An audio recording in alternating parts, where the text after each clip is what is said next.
నిజామాబాద్ జిల్లా దర్పల్లి మండల కేంద్రంలో టీఆర్ఎస్ శ్రేణులు నిరసన ఫోన్ ట్యాపింగ్ కేసులో కేసీఆర్ కు సిట్ నోటీసులు ఇవ్వడాన్ని నిరసిస్తూ దర్పల్లి మండల టీఆర్ఎస్ శ్రేణులు భారీ ఆందోళన చేపట్టారు. మండల అధ్యక్షుడు మైపాల్ యాదవ్, మాజీ జడ్పీటీసీ బాజిరెడ్డి జగన్ ఆధ్వర్యంలో కార్యకర్తలతో కలిసి ఆందోళన ర్యాలీ తీసి ఆయన మాట్లాడుతూ తెలంగాణ సాధించిన మకానీయుడు విచారణ పేరిట వేధించడం హేయమైన చర్య అని మండిపడ్డారు. ప్రభుత్వానికి వ్యతిరేకంగా నినాదాలు చేస్తూ అక్రమ కేసులు ఎత్తివేయాలని డిమాండ్ చేశారు. కార్యక్రమంలో దర్పల్లి మండల టీఆర్ఎస్ నాయకులు, కార్యకర్తలు పాల్గొన్నారు.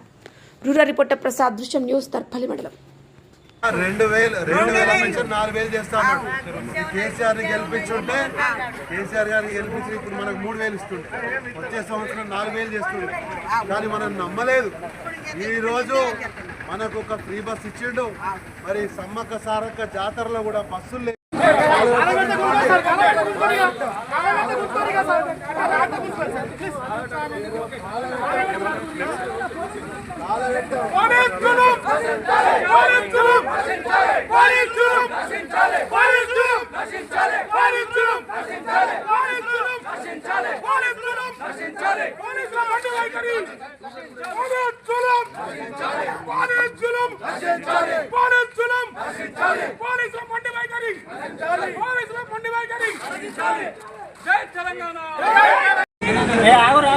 ఈరోజు బీఆర్ఎస్ పార్టీ నిజామాబాద్ రూరల్ నాయకత్వం ఆధ్వర్యంలో మరి గ్రామాన కేసీఆర్ గారిని సిట్ విచారణకు పిలిచిన నేపథ్యంలో, వారిని నిర్బంధిస్తున్నటువంటి నేపథ్యంలో నిజామాబాద్ రూరల్ నాయకుల ఆధ్వర్యంలో జరుగుతున్నటువంటి నిరసన కార్యక్రమాలు జోరుగా జరుగుతూ ఉన్నాయి.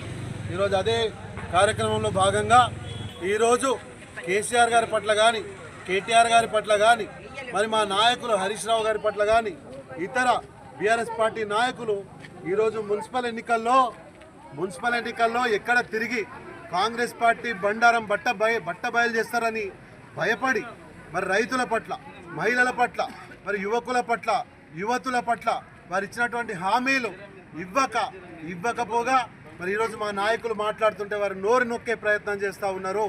ఆ నోరు నొక్కే ప్రయత్నంలో భాగంగానే కేసీఆర్ గారిని నిర్బంధిస్తూ ఉన్నారు. దమ్ముంటే అరెస్ట్ చేసుకోండి. అరెస్ట్ ఎందుకు చేస్తలేరు? మీరు ప్రభుత్వంలో ఎక్కిన మొదటి రోజు నుంచి తిట్లు, నిర్బంధాలు తప్ప మీరు చెప్పిన ఏ ఒక్క ఆరోపణ కూడా మీరు ప్రూవ్ చేయలేకపోయారు. మీరు ప్రూవ్ చేయగలిగితే అప్పుడే జైల్లో వేస్తుండే. జైల్లో వేస్తే ఇక్కడ తెలంగాణ అగ్నిగుండం అవుతుందని భయపడి కేవలం ఎన్నికల టైంలో మా నాయకుల్ని తిరగనీయకుండా, మా మధ్యలోకి రానియకుండా మమ్మల్ని మోరల్గా డిమాలిష్ చేసే ప్రయత్నం చేస్తూ ఉన్నారు.